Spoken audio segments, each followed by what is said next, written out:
que são movimentos peristálticos? Os movimentos peristálticos são também conhecidos como peristaltismo. São contrações e relaxamentos musculares em forma de onda que ocorrem ao longo de um tubo, como o tubo digestório. Esses movimentos involuntários são essenciais para o bom funcionamento do nosso sistema digestório, pois são eles que garantem a movimentação do alimento da boca até o reto. Como se inicia e em quais órgãos se localizam os movimentos peristálticos? Os movimentos peristálticos se localizam nos órgãos do sistema digestório. Se inicia no esôfago, onde esses movimentos impedem que o alimento volte para a boca e o direcionam para o estômago. Já no estômago, os movimentos misturam o alimento com os sucos gástricos, formando então o quimo. No intestino delgado, o peristaltismo facilita a absorção dos nutrientes pelo organismo. E já no intestino grosso, os movimentos concentram o conteúdo intestinal e impulsionam as fezes para o reto. Quais fatores influenciam os movimentos peristálticos? Os fatores que mais podem influenciar os movimentos peristálticos são os tipos de alimento. Aqueles alimentos ricos em fibras estimulam os movimentos, enquanto alimentos gordurosos podem retardar, além também da hidratação. A hidratação é crucial para o bom funcionamento do sistema, incluindo os movimentos peristálticos. E a motilidade, então? O que é? Bom, a motilidade, no contexto do corpo humano, corresponde à capacidade de movimento coordenado dos órgãos e tecidos, principalmente dos músculos lisos, que são tecidos musculares de contração involuntária, que compõem os diversos sistemas do corpo, como o digestório, por exemplo. E no sistema digestório, a motilidade é responsável por movimentar o alimento ao longo do tubo digestivo, desde a boca até o reto, através dos movimentos peristálticos. Misturar o alimento com os sucos digestivos, facilitando a digestão e absorção dos nutrientes. Armazenar o alimento em compartimentos específicos do sistema digestivo, como o estômago e o intestino grosso, e eliminar as fezes do corpo através da defecação. Além de tudo isso, a motilidade intestinal ainda é controlada por um sistema integrado por hormônios, que são substâncias químicas produzidas por diferentes órgãos do corpo que modulam essa motilidade intestinal. Pelo sistema nervoso central, que é quem envia sinais para os músculos lisos do intestino através da medula espinhal e dos nervos. Sistema nervoso entérico controla os movimentos peristálticos de forma autônoma. Mas atenção! Movimentos peristálticos e motilidade não são a mesma coisa, embora estejam relacionados nesse contexto do sistema digestivo. A motilidade é o termo mais abrangente, que se refere à capacidade de movimento coordenado dos órgãos e tecidos. Já o peristaltismo é um tipo específico de contração muscular. Atividade elétrica do músculo liso gastrointestinal. O músculo liso do trato gastrointestinal é excitado por atividade elétrica intrínseca, contínua e lenta nas membranas das fibras musculares. Essa atividade consiste em dois tipos básicos de ondas elétricas: ondas lentas e potenciais em ponta. Ondas lentas.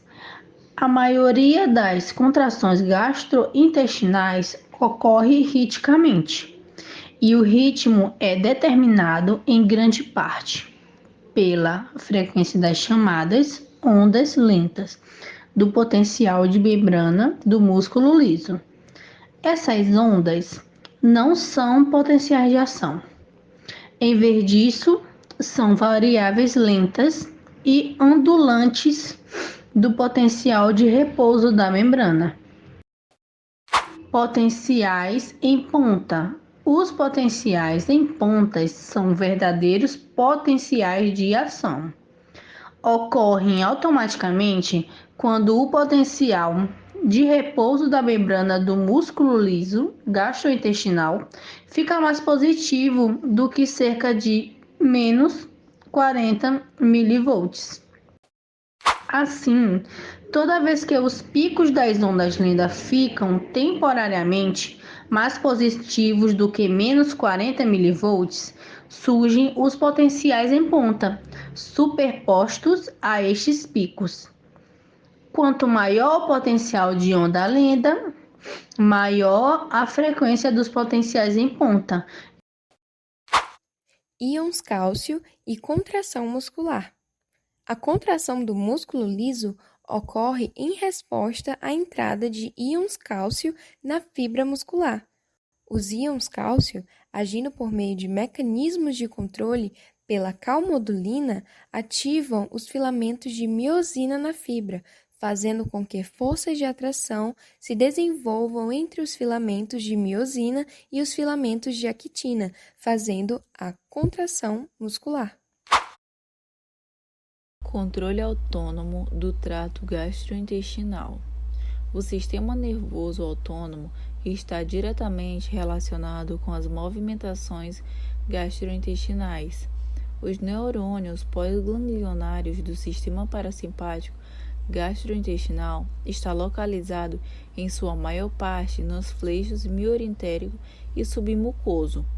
A estimulação desses nervos parasimpáticos causa aumento geral da atividade de todo o sistema nervoso entérico, que, por sua vez, intensifica a atividade da maioria das funções gastrointestinais. O simpático exerce seus efeitos por dois modos.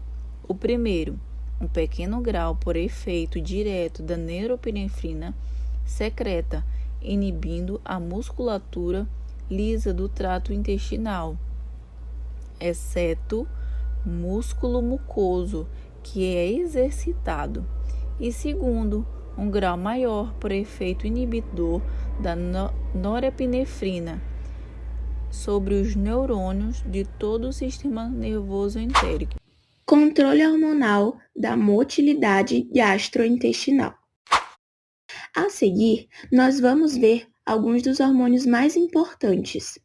Vamos começar com a gastrina, que é secretada pelas células G do antro do estômago em resposta a estímulos associados à ingestão de refeição. As ações primárias da gastrina são a estimulação da secreção gástrica de ácido e a estimulação do crescimento da mucosa gástrica. A colecistocilina, que também é conhecida como CCK, é secretada pelas células I da mucosa do duodeno e do jejum. Esse hormônio contrai fortemente a vesícula biliar, expelindo a bile para o intestino delgado, onde a bile tem funções importantes na emulsificação de substâncias lipídicas, permitindo sua absorção e digestão. A CCK também inibe, ainda que moderadamente, a contração do estômago. Temos também a secretina, que tem um pequeno efeito na motilidade do trato gastrointestinal e promove a secreção pancreática de bicarbonato, que por sua vez contribui para a neutralização do ácido no intestino delgado.